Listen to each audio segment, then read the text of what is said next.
नमस्कार,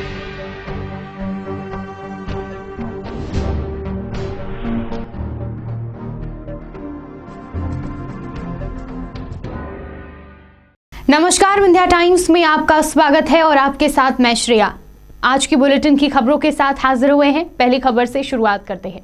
भारतीय किसान यूनियन संघ के कार्यकर्ताओं ने आज स्वामी विवेकानंद पार्क में एकत्रित होकर आडवाणी, अंबानी और प्रधानमंत्री नरेंद्र मोदी का पुतला दहन किया।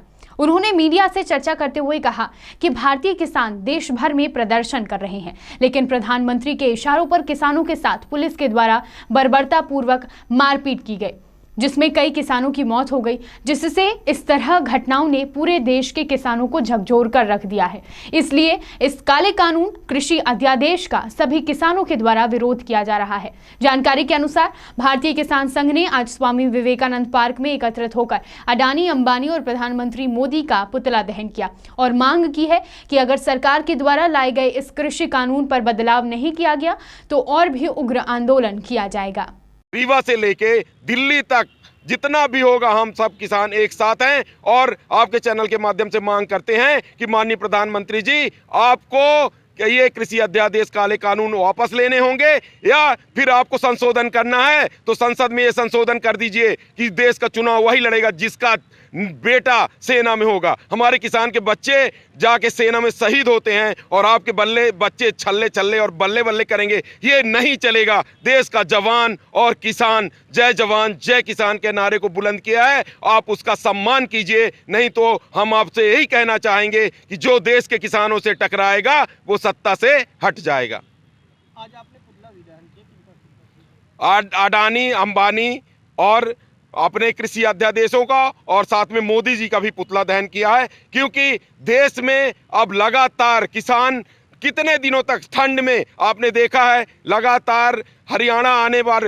रोडें खिंचवा दी गई। अगर किसान अपने मुद्दों के लेके रोड में जाता है तो उसके ऊपर मुकदमे लगते हैं। हम आपके चैनल के माध्यम से मांग करते हैं खट्टर सरकार के ऊपर, देशद्रोह का और राष्ट्रद्रोह का, जिसने हाईवे खनवाए उनके ऊपर मुकदमा लगना चाहिए, किसानों को प्रताड़ित किया उनके ऊपर मुकदमा लगना चाहिए। आज देश का हम सब किसान बहुत दुखी हैं, व्यथित हैं कि ये देश कैसा देश है जहां किसानों की सिर्फ सत्ता के लिए, वोट के लिए बात की जाती है। कहा जाता है कि किसान पूरे देश में अपने अनाज बेच लेंगे, लेकिन माननीय हमारे यहाँ के मुख्यमंत्री जी शिवराज सिंह चौहान जी और हमारे यहाँ के खट्टर जी लगा रहे हैं कि हम अपने यहाँ कोई किसान का आने न देंगे, ट्रक जब्त करेंगे और ये करेंगे वो करेंगे। और हमारे यहाँ के गृह मंत्री बयान दे रहे हैं, हमारे यहाँ गृह मंत्री ने बयान दिया, उसकी हम घोर निंदा करते हैं कि ये किसान नहीं है, ये आतंकी और शाहीन बाग के लोग बैठे हैं। ये बहुत गलत है, किसानों को अपमानित करना छोड़ दीजिए, नहीं तो किसान ईंट से ईंट बजा देंगे।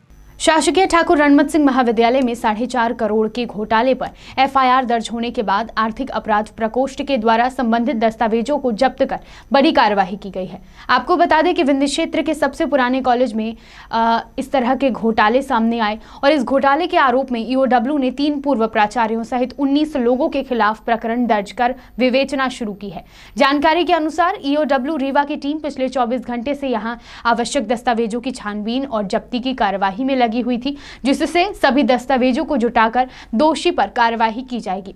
आपको बता दें कि ईओडब्ल्यू में इस प्रकरण की एफआईआर बीते माह दर्ज हुई है, जिससे मुख्यालय में एफआईआर दर्ज होने की जानकारी मिलते ही ईओडब्ल्यू के रीवा कार्यालय में विवेचना शुरू हो गई है। इसी कड़ी में अब संबंधित दस्तावेजों को एकत्रित किया जा रहा है। निरीक्षक प्रवीण चतुर्वेदी, एसआई आशीष मिश्रा, गरिमा त्रिपाठी, एएसआई संतोष पांडे सहित अन्य स्टाफ के द्वारा इस मामले से संबंधित रिकॉर्ड को जुटाया गया, जिससे आगे ठोस निर्णय लिया जा सके। टीआरएस कॉलेज में लगातार कागज खिलाए जा रहे हैं, अभी तक क्या नतीजे पहुंचे? टीआरएस कॉलेज में तत्कालीन प्रिंसिपल श्री रामलला शुक्ला एवं 2 अन्य प्रिंसिपल एवं कुछ अन्य लोगों पे एफआईआर पंजीबद्ध हुई थी। उसमें टीआरएस कॉलेज से दस्तावेज जब्त किए जा रहे हैं। दस्तावेज काफ़ी मात्रा में हैं और जब जब्त हो जाएंगे तो उसका फिर अध्ययन किया जाएगा और तदनुसार अगली कार्रवाई की जाएगी। सर, लगभग कितने करोड़ का ये पूरा मामला है? जो एडिशनल डायरेक्टर उच्च शिक्षा द्वारा जो जांच की गई थी उसमें प्रथम दृष्टया उन्होंने 14 करोड़ से ज़्यादा का घोटाला पाया था। अभी जो संभावना है इससे कई गुनी ज़्यादा इसमें उसमें घोटाला की संभावना है और दस्तावेज अभी पूरे जब प्राप्त हो जाएंगे तब अग्रिम कार्रवाई बताएंगे। कितने के आंकड़ा ये पहुंच सकता है? मैंने बताया कि इसमें 14 करोड़ का तो प्रथम दृष्टया इसमें FIR में ही है, उससे कई गुना ज़्यादा भ्रष्टाचार इसमें संभावित है और दस्तावेज अभी प्राप्त किए जा रहे हैं। सर कितने सदस्यीय टीम इस पे लगी हुई है? इसमें मुख्य विवेचक के साथ हमने 7 सदस्यीय टीम लगाई है क्योंकि उसमें टाइपिस्ट की भी आवश्यकता है और उसमें जो है वो टीम लगातार काम कर रही है। रीवा सब्जी मंडी व्यापारी संघ ने बाजार बैठकी में की जा रही अवैध वसूली को लेकर आज नगर निगम आयुक्त कार्यालय पहुंचकर मंडी में की जा रही अनियमितता को लेकर शिकायत की है। जानकारी के अनुसार मंडी में की जा रही अवैध वसूली के संबंध में पूर्व में भी शिकायत की जा चुकी थी, लेकिन दर्ज शिकायत पर कोई पहल नहीं की गई, जिसको देखते हुए सब्जी मंडी व्यापारी ने कमिश्नर कार्यालय पहुंचकर एक बार फिर शिकायत दर्ज कराई। मंडी व्यापारी ने जानकारी देते हुए बताया कि मंडी में पूर्व से बाजार बैठकी की जा रही है, लेकिन अवैध रूप से वसूली पर कोई रोक नहीं लगाई जा रही। इसके लिए नगर निगम आयुक्त के द्वारा सब्जी व्यापारी संघ को आज तक का टाइम दिया गया था, लेकिन आज तक भी यानी आज दिनांक तक कोई कार्यवाही नहीं होने पर एक बार फिर सब्जी व्यापारी संघ ने नगर निगम कार्यालय में पहुंचकर किए जा रहे अवैध वसूली को रोकने के लिए नगर निगम आयुक्त को ज्ञापन सौंपा है। हम लोग सब्जी मंडी व्यापारी संघ की तरफ से आए हैं। आज नगर निगम कमिश्नर ने हम लोगों को टाइम दिया था। बाजार बैठकी की जो वसूली हो रही है शहर में, अवैध वसूली हो रही है।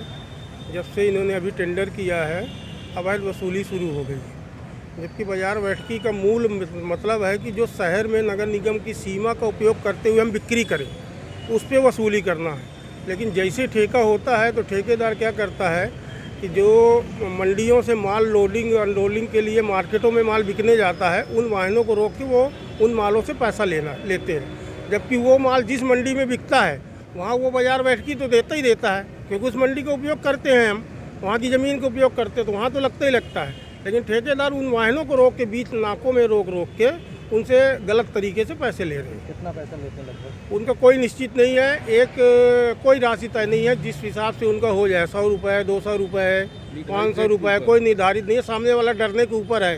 पर्ची वगैरह काटते हैं? पर्ची रुपये 10 रुपये 20 रुपये की देंगे और वो 50 रुपये 100 रुपये गाली दे के वो करके, तो व्यापारी अब माल लेके अपने मार्केट करने जाएगा कि उनसे लपटा लपटी करेगा। ये पूरी चीज़ें हम लोगों ने कमिश्नर साहब को, उन्होंने ये बोला है कि इसको हम दिखवाते हैं कि इसका एक्चुअली में ये कमिश्नर साहब भी नए हैं, वो पूरा अभी बाजार बैठकी के स्वरूप को नहीं समझ पा रहे हैं। तो वो बोले कि हम अधिकारी कर्मचारियों से बात करके फिर हम इसको कंट्रोल करवाते हैं। अगर जो चीज़ें नियम में नहीं होंगी तो भविष्य में नहीं होगी।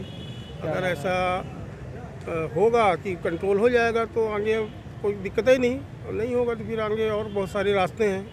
क्या नाम है आपका? बीडी कछवा। जिले के मनगवा थाना क्षेत्र अंतर्गत चिरमरी में शव लेकर मनगवा गए और वापस आए 2 युवकों में से एक युवक की नहर में नहाने के दौरान मौत हो गई, वहीं अन्य युवक गंभीर रूप से घायल हो गया है। ग्रामीणों की सूचना पर मौके पर पहुंची विश्वविद्यालय थाने की पुलिस ने ग्रामीणों की मदद से नहर में डूबे दोनों युवकों को निकाल लिया, जिसमें से एक युवक ने दम तोड़ दिया। जानकारी के अनुसार जब घायल युवक से इस पूरे घटनाक्रम की जानकारी ली गई तो उसने बताया कि शव लेकर एम्बुलेंस सेवा चिरमरी से मनगवा आए थे, लेकिन शव को छोड़ने के बाद लौटते वक्त एक नहर दिखाई दी, जिस पर उन्होंने नहाने का प्लान बनाया। जैसे ही नहाने के लिए नहर में उतरे तो मृतक युवक का पैर फिसल गया और वह नहर में गिर गया, जिससे उसकी मौत हो गई। एडिशनल एसपी शिव कुमार वर्मा ने जानकारी देते हुए बताया कि मृतक के शव को पीएम के लिए संजय गांधी अस्पताल में भेज दिया है।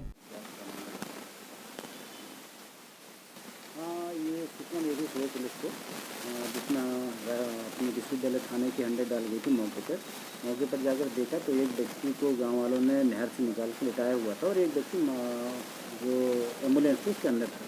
पूछताछ करने में पता लगा पुलिस को कि पंकज साहू था और ये निखिल साहू, ये दोनों चिरमरी से किसी शव को लेकर आए थे मनगवा, वापस जा रहे थे। सुबह करीब 9-10 बजे के आसपास नहर के आसपास जहाँ लोग नहा रहे थे तो लोग भी नहाने धोने के लिए रुक गए। उसके बाद पंकज साहू का पैर फिसल गया तो बहने लगा, तो निखिल ने भी प्रयास किया कि खुद को बचाने का, तो वही बहने लगा। जब दोनों बहने लगे तो गांव वालों ने मिलकर उनको बाहर निकाला, जिससे पंकज साहू की तो मृत्यु हो गई, निखिल साहू जीवित थे। इसमें शव को भेज दिया गया है एसबीआई को पीएम के लिए, बाकी की कार्रवाई की जा रही है। हाँ, ये वही है जो निखिल साहू था दूसरा, वो इतना ज़्यादा घबरा गया था कि वो उसने अपने आप को थोड़ी देर के लिए एम्बुलेंस में रोक लिया था। खाद्य विभाग की टीम के द्वारा आज रेवांचल बस स्टैंड के समीप एक बड़ी कार्यवाही की गई है, जिसमें बाहर से आए भारी मात्रा में खोवा, पनीर, घी, दूध को पकड़ा गया है। जानकारी के अनुसार कार्यवाही के दौरान व्यापारी अपना माल छोड़कर भाग खड़े हुए। बताया जाता है कि तकरीबन 1.5 से 2 क्विंटल खोवा है, जिसको छोड़कर व्यापारी लावारिस हालत में भाग गया। खाद्य विभाग की यह बड़ी कार्यवाही है। जो जानकारी सामने आ रही है उसमें बोरियों में कान्हा डेयरी और अपर्णा डेयरी का नाम लिखा हुआ है, लेकिन उसे लेने के लिए कोई तैयार नहीं है। माना जा रहा है कि यह मावा नकली है, जिसे बाहर से मंगवाकर असली मावे के रेट में बेचा जाता है। वहीं पनीर के डिब्बों पर दिव्या इंटरप्राइजेस का पता लिखा हुआ है। हालांकि पनीर के साथ एक युवक को भी पकड़ा गया है, जो सिरमौर चौराहे में पनीर एवं घी का थोक विक्रेता है। कार्यवाही के दौरान बाहर से आए दूध वालों को भी खाद्य विभाग ने रोककर जांच की, जिसमें काफी अनियमितता पाई गई है। इस कार्यवाही के बाद पूरे बस स्टैंड में हड़कंप मचा हुआ है। पकड़े गए माल को कोई भी व्यापारी अपनाने को तैयार नहीं हो रहा है। कुछ पनीर और दूध वगैरह पकड़ा गया है, ये क्या संदेह है? इसमें कलेक्टर महोदय और सीएमएचओ सर के निर्देशानुसार आज सुबह यहाँ पे बस स्टैंड में हम लोग आए और देखा कि यहाँ पर कई जगह से खोवा पनीर आने की सूचना मिली थी, तो आज हम लोग आए थे। तो यहाँ पर करीब 1.5 क्विंटल के आसपास खोवा और 1 क्विंटल 5 किलो पनीर और 15 किलो के आसपास 15 लीटर के आसपास घी की मिलने की पुष्टि हुई है। और इनमें से जो पनीर और घी के मालिक हैं वो सामने आए हैं और बाकी शेष लावारे से कोई अभी तक सामने नहीं आया है। पनीर में फैट कम होने की आशंका है और इसीलिए इसके पनीर और घी के नमूने लिए जा रहे हैं। साथ में अभी पटेहरा से दूध आया है बसों में रख के, तो उसको भी रुकवा करके देखा जा रहा है और दूध की क्वालिटी चेक कराने के लिए सैंपल लिए जा रहे हैं। सर, ये सारा माल किसका? ये दिव्या इंटरप्राइजेस के नाम से आया है, लेकिन जो लोग अभी उपस्थित हुए हैं उनके बारे में कुछ कहना अभी जल्दबाजी है कि ये इन्हीं का माल है। इसके बारे में पूरी प्रॉपर इन्वेस्टिगेशन की जाएगी कि ये माल किसका है, और जो लावारिस माल है उसको हम लोग जब्त करके नष्ट कराएंगे अगर कोई मालिक शाम तक आज नहीं आता है तो। सर, ये इसके जांच रिपोर्ट कब तक आ रही है? ये 14 दिन में आ जाएगी जांच रिपोर्ट। 14 दिन में आ जाएगी, 14 दिन में। तो उसके बाद ही हाँ, इसके ऊपर कार्रवाई होगी उनकी। बात करते हैं बुलेटिन की आखिरी खबर की। शहडोल जिला चिकित्सालय में नवजात बच्चों की लगातार मौत की खबरें सामने आ रही हैं। शुक्रवार तक 13 शिशुओं की मौत हो चुकी है, जिसके बाद आज कलेक्टर डॉक्टर सत्येंद्र सिंह ने एक बार फिर अस्पताल की व्यवस्थाओं का जायजा लिया। करीब 1 घंटे तक कलेक्टर अस्पताल में मौजूद रहे। इसके पूर्व स्वास्थ्य मंत्री से लेकर मुख्यमंत्री तक ने घटना पर जांच करने के निर्देश दिए थे, जिसके बाद जबलपुर, रीवा आदि कई स्वास्थ्य विभाग की टीम ने जिले में पहुंचकर निरीक्षण भी किया। इसी क्रम में जब आज दोबारा कलेक्टर जिला अस्पताल पहुंचे तो सभी डॉक्टर पहले ही पहुंच चुके थे। निरीक्षण के दौरान एसएनसीयू और पीआईसीयू का एक बार पुनः निरीक्षण किया गया और व्यवस्थाओं को लेकर डॉक्टरों को उचित निर्देश भी दिए गए। शहडोल से पंकज राव की रिपोर्ट। एसएनसीयू और पीआईसीयू वार्ड का हम लोगों ने भ्रमण किया है। आपने जैसा देखा कि पिछले समय में जो हमारे पास डॉक्टर्स की कमी थी, हमने अभी डॉक्टर नामदेव की सेवाएं ले ली हैं। डॉक्टर मनीष सिंह की ड्यूटी लगाई गई है। डॉक्टर हथगेल जो अवकाश पर थे कोरोना की वजह से, वो ड्यूटी ज्वाइन कर चुके हैं। और डॉक्टर राजेश तिवारी जो चाइल्ड स्पेशलिस्ट हैं, उनको जयसिंह नगर बीएमओ थे, उनकी भी ड्यूटी वो कर दी गई है। तो सारे डॉक्टर्स की यहाँ पे 4 डॉक्टर्स की व्यवस्था की गई है। वेंटिलेटर और बाकी जो चीज़ संसाधन है वो पहले से ही उपलब्ध हैं। जो मुख्य यहाँ पर समस्या है वो है अनूपपुर और उमरिया डिंडोरी के जो पेशेंट आ रहे हैं वो मेडिकल कॉलेज के नाम पर रेफर हो रहे हैं, जबकि मेडिकल कॉलेज अभी हमारा संचालित नहीं है और सारा लोड हमारा डिस्ट्रिक्ट हॉस्पिटल के एसएनसीयू और पीआईसीयू पे है। और कुछ तो क्रिटिकल बच्चे हैं, जैसे अभी हमने देखा है एक बच्चा 1 किलो 100 ग्राम का बच्चा है, दूसरा बच्चा 900 ग्राम का बच्चा है। अब 900 ग्राम और 1 किलो 100 ग्राम के बच्चे को बचा पाना का प्रयास किया जा सकता है। वो बच्चा बच जाएगा, इसकी सिक्योरिटी डॉक्टर्स को भी नहीं है, उनके परिजन भी जानते हैं। इसी तरह से हमने उनको कहा कि हम जबलपुर रेफ़र कर देते हैं, लेकिन उन्होंने लिखित में मना किया हुआ है कि हम जबलपुर बच्चे को लेकर नहीं जाएंगे, आप हमारा इलाज यहीं करिए। तो जो पेरीफेरी के बच्चे आ रहे हैं वो बच्चे उनकी वजह से हमारे यहाँ क्राउड हो रहा है। हमने संबंधित जिलों के कलेक्टरों से और सीएमएचओ सिविल सर्जन से भी यही कहा है कि आप अपने यहाँ के बच्चों का इस तरह से, हमारा डिस्ट्रिक्ट हॉस्पिटल है, एसएनसी और पीआईसीयू रन करता है, आपके पास भी डिस्ट्रिक्ट हॉस्पिटल है, आप यथासंभव वहीं इलाज करिए और उसके बाद अगर रेफ़र करने की ज़रूरत है तो आप हायर सेंटर पर रेफ़र करिए, क्योंकि डिस्ट्रिक्ट हॉस्पिटल शहडोल उसी तरह का हॉस्पिटल है जैसे उमरिया और अनूपपुर के जिला चिकित्सालय या डिंडौरी के जिला चिकित्सालय हैं। बाकी जो इनको संसाधनों की कमी थी वो हमने पूरी की हुई है। आपको पता है कि वेंटिलेटर हमें चाहिए था, वेंटिलेटर हमारे पास पहले भी थे और डिस्ट्रिक्ट हॉस्पिटल में ही रखे हुए हैं। वो कुछ मेडिकल कॉलेज में थे हमारे, जो कोरोना में हमने भेजे थे वो भी हमने बुला के दे दिए हैं। बाकी जो इनको संसाधन चाहिए वो संसाधन हमने उपलब्ध करा दिए हैं। हमारे यहाँ के डॉक्टर्स पूरी कोशिश कर रहे हैं कि जो भी बच्चा। विंध्य की तमाम खबरें लेकर कल फिर हाजिर होंगे। देखते रहिए विंध्या टाइम्स। बहुत बहुत धन्यवाद।